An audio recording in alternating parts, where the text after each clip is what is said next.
I'm Joseph Craig with the History Book Club, and I'm speaking today with best-selling author Sylvia Nasar, talking about her new book, Grand Pursuit.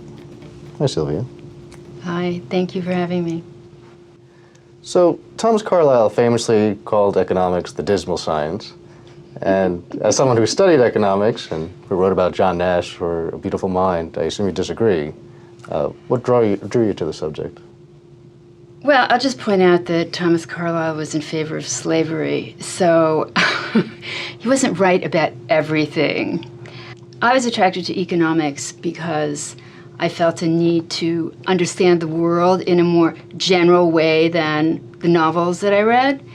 And it's impossible to understand the material basis of our civilization without economics. Speaking of the dismal science, I'd say London of 150 years ago certainly could be characterized as dismal.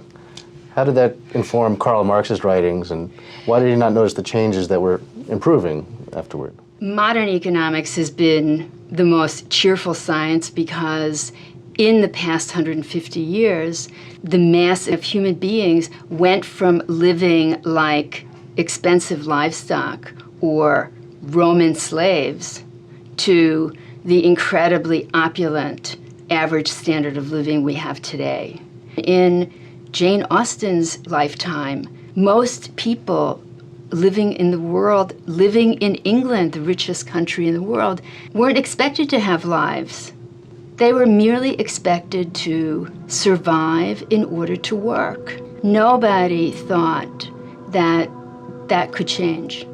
So when it did start to change and you saw the workers' lives improving, why did some writers not pick up on that? Marx never went out and about. He never visited a factory. He never got to know the leaders of the English working class movement, the social reformers, all the people, the whole intellectual class was fixated by this issue, and he did not participate. Why? Because he knew the answer. He wasn't a very good economist. So we see, during the Great Depression years, John Maynard Keynes really starts coming to the fore. What was it about his ideas that made them triumph at that time?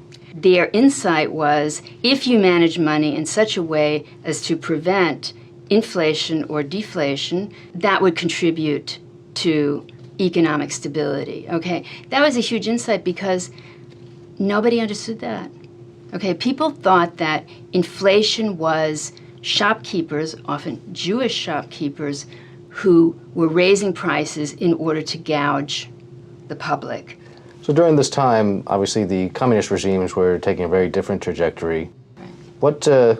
Why were so many academics drawn to them? In the West, and in the bastion of free markets, the United States, there was 33% unemployment.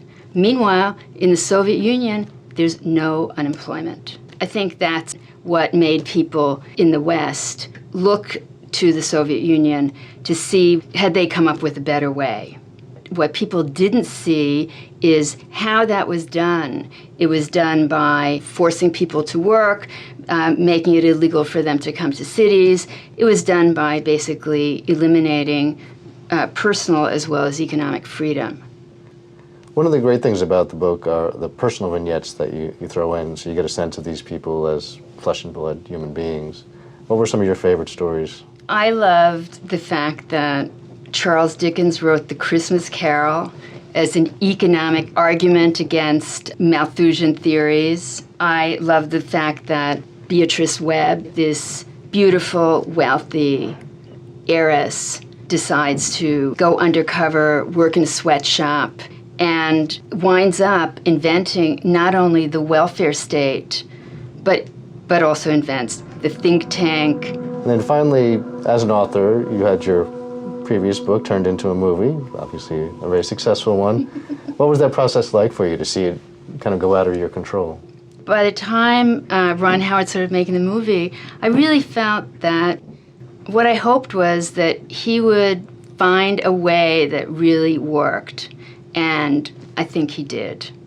I was in Abu Dhabi this spring. I met women and men and, you know, young people who had seen A Beautiful Mind like 8 times.